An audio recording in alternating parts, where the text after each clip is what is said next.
राजनीति में चुनाव की तैयारी 24 घंटे चलती है और इसके लिए सभी नेता लगातार जुटे रहते हैं। और अब मध्य प्रदेश में 23 में विधानसभा चुनाव होंगे और अभी 22 की तैयारी चल रही है नगरीय निकाय और पंचायत चुनाव की। इसको लेकर दोनों ही दलों के नेता सक्रिय हो चुके हैं और राष्ट्रीय नेता भी आ रहे हैं। जेपी नड्डा का दौरा बीजेपी की प्रस्तावित है मध्य प्रदेश में, और सीपी मित्तल हैं, एआईसी सचिव हैं और प्रदेश प्रभारी हैं कांग्रेस के, वे भी लगातार यहाँ पर आ रहे हैं और तैयारियां देख रहे हैं कि चुनावी क्या हो सकती है। मंथन का दौर मित्तल साहब शुरू हो चुका है और क्या इस बार रणनीति होगी कांग्रेस में? मंथन का दौर, चुनाव जब एक चुनाव खत्म होता है, मंथन का दौर कंटिन्यू चलता रहता है। ये कोई चुनाव की घोषणा होने के बाद मंथन शुरू नहीं होता। चुनाव की प्रक्रिया एक लगातार चलने वाली प्रक्रिया रहती है।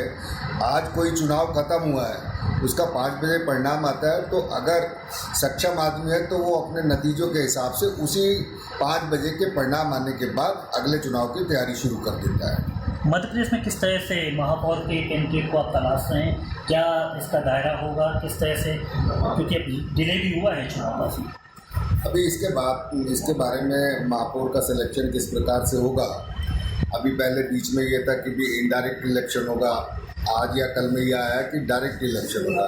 इसमें प्रदेश कांग्रेस कमेटी के अध्यक्ष और AICC general secretary Mukul Wasnik ji आपस में बैठ के बात करेंगे कि मेयर के सिलेक्शन के लिए किस प्रकार से कमेटी बनाई जाए और मेयर का सिलेक्शन जो उम्मीदवार का होगा वो प्रदेश और राष्ट्रीय स्तर के नेतृत्व के द्वारा ही किया जाएगा।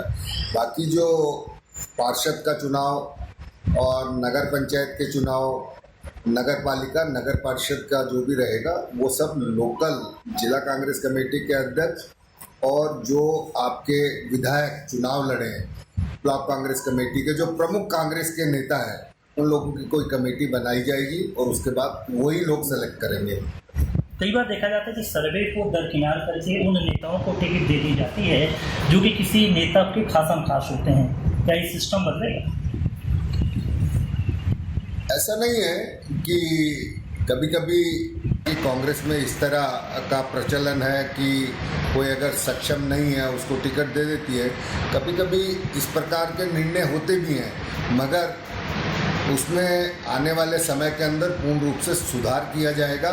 और इसीलिए मैं पहले जिले स्तर पे बैठ के ले रहे थे, अभी विधान स्तर पर खुद मैं जा रहा हूँ, उसमें विधान स्तर पर ब्लॉक के जो अध्यक्ष हैं और जो उस एरिया के प्रमुख लोग हैं और आम कांग्रेस के कार्यकर्ताओं का किनके प्रति रुझान है, उन सब से चर्चा करने के बाद मेरे को लगता है कि सर्वे कंपनी तो है ही है, मगर अगर खुद वहाँ पे जा रहे हो तो उससे बढ़िया सर्वे क्या रहेगा। 18 में आप लोग ने सरकार बना ली, लेकिन वो परिणाम अच्छे हुए, लेकिन जो दल बदल हुआ और जो कुछ विधायक चले गए उससे आपको काफ़ी नुकसान उठाना पड़ा। अब जब 23 का चुनाव होगा उसमें क्या तस्वीर देखते हैं? 2023 के अंदर जनता पूर्ण बहुमत के साथ कांग्रेस की सरकार बनाएगी और अभी कांग्रेस के संपर्क में बीजेपी के भी कुछ विधायक हैं और जो कांग्रेस छोड़ के गए थे वो भी अभी कांग्रेस में वापस आना चाहते हैं, मगर वो समय के इंतज़ार में है। अभी आने वाले समय के अंदर आप देखोगे चुनाव से 4-6 महीने पहले किस तरह से बीजेपी के विधायक भी और जो गलती से आज अपने आप को उनको लग रहा है अपने आप किस प्रकार प्रताड़ित वहाँ पे महसूस कर रहे हैं, आने वाले समय के अंदर फिर दोबारा कांग्रेस के अंदर वापस आने के लिए गुहार करेंगे। और 2023 के अंदर मध्य प्रदेश में कांग्रेस की पूर्ण बहुमत के साथ जनता सरकार बनाएगी और 2024 के अंदर भी लोकसभा के अंदर मध्य प्रदेश में लोकसभा के प्रत्याशी अच्छी संख्या में जीत के आएंगे। बीजेपी अक्सर कांग्रेस को ये घेरती रहती है कि उम्र दराज जो नेता हैं उनको नेतृत्व मध्य प्रदेश में मिला है और वो ज़्यादा एक्टिव नहीं हो पाएंगे, वो तो ज़्यादा चल फिर भी नहीं पाते और हेलीकॉप्टर में ही चलते हैं। जिनके बारे में वो बोलते हैं, मेरे को लगता है कि वो व्यक्ति जो 40 साल पहले यूथ कांग्रेस, एनएसवाई और जो नेतृत्व आज कर रहे हैं, जिन्होंने सड़कों पर जनता पार्टी की सरकार के टाइम पे लाठियां खाई, आंदोलन करे, बीजेपी का कौन सा ऐसा नेता है जो उस तरह के आंदोलन के अंदर रहा हो? किसी के बारे में भी कमेंट्स करने के लिए कोई भी कह सकता है, मगर जो पार्टी ने जिनको नेतृत्व दिया है वो एक संघर्ष के साथ आज यहाँ पे पहुँचे हैं। अच्छा, बीजेपी के निशाने पर राहुल गांधी को लगातार रहते हैं, चाहे वो प्रेसिडेंट रहें या इस समय वर्तमान में सांसद हैं, टारगेट में राहुल गांधी को लेके चलते हैं। क्या देखते हैं तस्वीर? राहुल गांधी जी उनकी जो असली पोल है, चाहे वो कोरोना के अंदर आपने देखा कि उन्होंने फरवरी में बोल दिया था कि देश के हालात किस प्रकार से होने वाले हैं, आपने उसके 6 महीने बाद देखा, 1 साल बाद देखा, और आज भी आप देखते हैं नोटबंदी के बारे में बोला, जीएसटी के बारे में बोला।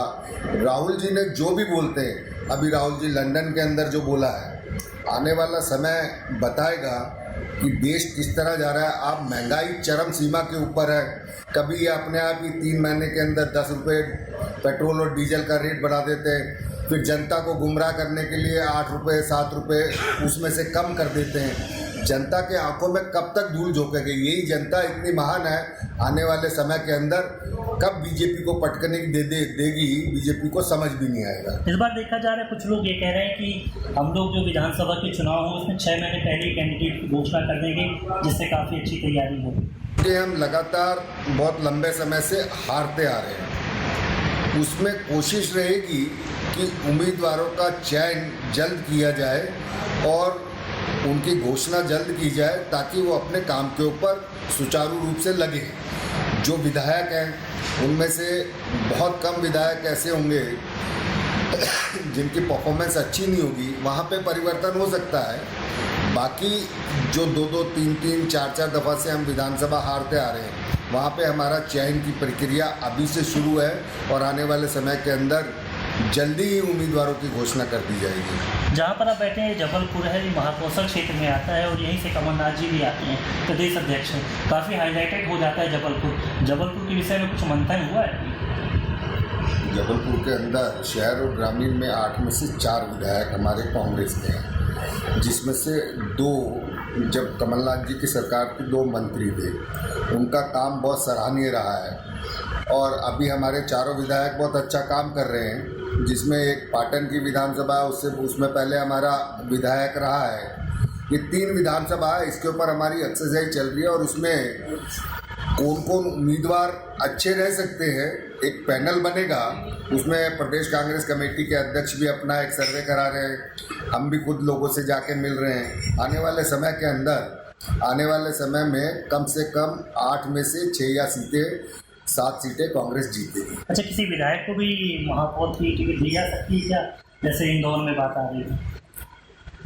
देखो, विधायक को वहाँ के हारे हुए जीते हुए 7-8 जो भी होंगे, सबका यूनानिमस डिसीजन था। इसलिए कमलनाथ जी ने उसके ऊपर ऐसा विचार करा है, मगर ऑफिशियली कोई अनाउंसमेंट नहीं हुई है। तो सीपी मित्तल ने कहा कि हम पूरी तैयारी में और लगातार हम टिकट पे भी मंथन कर रहे हैं और लगातार बैठक हो रही है और बैठक के बाद हम डिसाइड करेंगे किसको टिकट देनी है और हम मजबूती से देश का चुनाव भी लड़ेंगे और नगरीय निकाय पंचायत चुनाव में भी हम ताकत दिखाने वाले हैं। कैमरा पर्सन संदीप के साथ विवेक तिवारी, पंजाब केसरी टीवी, जबलपुर।